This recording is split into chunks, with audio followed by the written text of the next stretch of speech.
Before this story even begins, stop for 1 second. If you love jaw-dropping twists, dark secrets hiding in luxury, and stories that expose how the people closest to us can be the most dangerous, hit subscribe right now and stay with me, because what you're about to hear is the kind of story Americans binge at 2 a.m., the kind that makes you question every smile at your dinner table. And now the story begins. The night the girl said, "You're not blind. It's your wife who put something in your food." It was raining so hard over Manhattan that even the city's usual arrogance seemed to bow its head. And Jonathan Hale, the self-made tech millionaire who had everything except answers, sat in his penthouse staring at the blurred lights outside, wondering how a life worth billions could feel so fragile. Because for 2 years, doctors had told him his gradual loss of sight was genetic, irreversible, tragic, but explainable. And he had believed them the way rich men believe experts they pay. Until a girl he had never met before said 10 words that cracked his world open like glass. Jonathan had once been the golden symbol of the American dream, raised in a Rust Belt town by a machinist father and a nurse mother, hustling his way through college, coding at night, surviving on gas station coffee, and building a logistics AI that made him a billionaire before 40. And when he married Eleanor Grant, elegant, philanthropic, Harvard-educated, the perfect partner for magazine covers. Everyone said it made sense, beauty matching success, grace balancing ambition, but nobody saw how the balance slowly tilted. Because soon after the wedding, Jonathan began to feel strange. Headaches after meals, dizziness that came and went, colors losing their sharpness, shadows stretching where they shouldn't. And Eleanor, ever attentive, would touch his arm and say, "Stress does this, darling. You work too much. Let me take care of you." The doctors agreed with her more than with him, diagnosing optic neuropathy, rare but plausible, and Eleanor became his advocate, scheduling appointments, managing medications, preparing special diets, smiling softly in hospital corridors while Jonathan learned to navigate his own home by memory.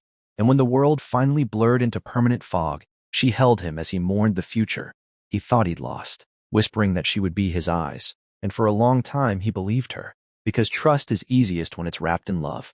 The girl appeared 2 years later on a charity gala night, where Jonathan, now legally blind, stood on stage with Eleanor as donors applauded their resilience. And as he stepped down carefully, guided by his wife's hand, another hand brushed his sleeve, light but intentional, and a young woman's voice, calm and sharp, said, "You should check what you're eating." And before Eleanor could intervene, the girl leaned closer and whispered the sentence that changed everything. "You're not blind. It's your wife who put something in your food." And then she vanished into the crowd like a rumor, leaving Jonathan frozen, heart pounding, Eleanor's grip tightening just a bit too much.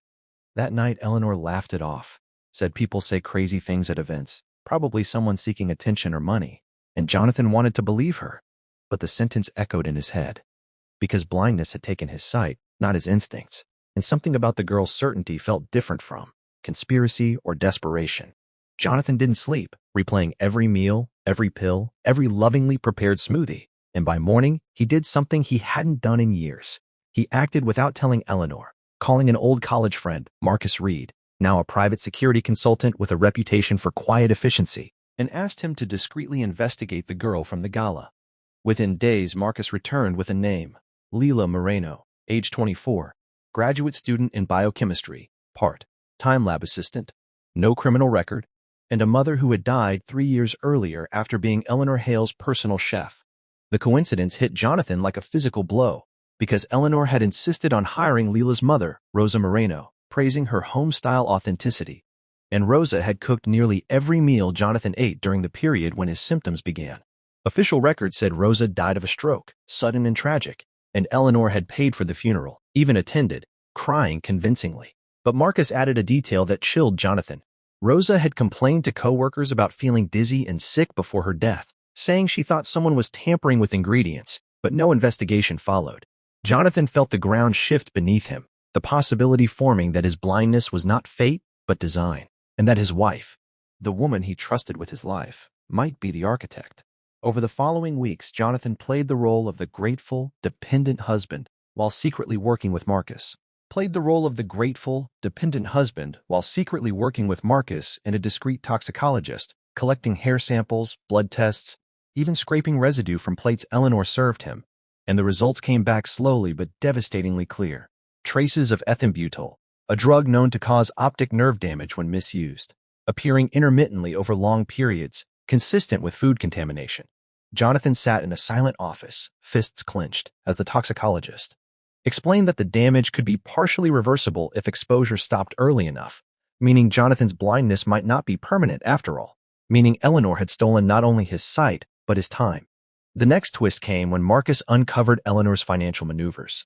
Insurance policies quietly increased, a trust altered months before Jonathan's diagnosis, and a clause in his will, signed when his vision was already failing, granting Eleanor full control should he be declared permanently disabled.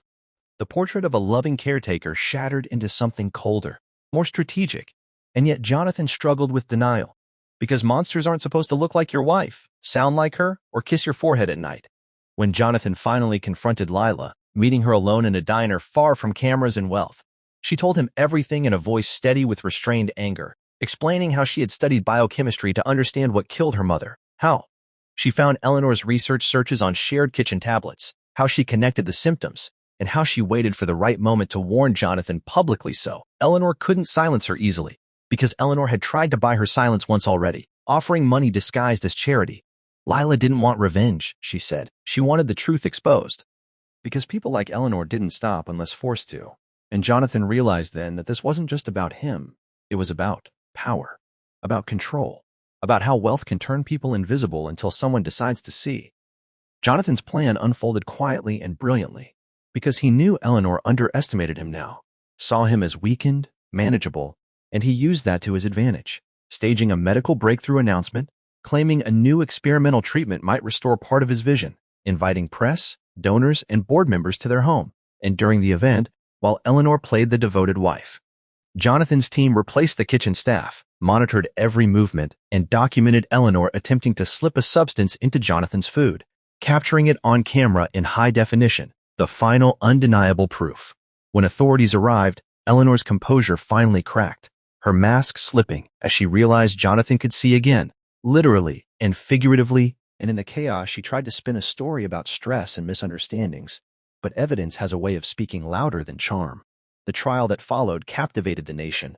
A billionaire blinded by his wife, a whistleblower daughter, a crime hidden behind philanthropy, and twist after twist emerged, including evidence that Eleanor had done this before, a former partner who died under mysterious circumstances years earlier, overlooked because money smooths edges. Jonathan testified with a calm that unnerved the courtroom, explaining not just what Eleanor did, but how easy it was to trust her, how blindness isn't always physical. And when Eleanor was sentenced, she never looked at him again, perhaps because she knew he finally saw her clearly.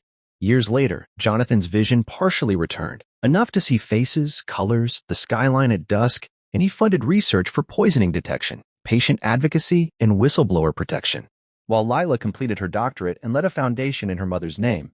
And when asked in interviews how he missed the signs for so long, Jonathan would say the most dangerous thing you can lose isn't sight, it's suspicion. Because love without awareness is just another blindfold.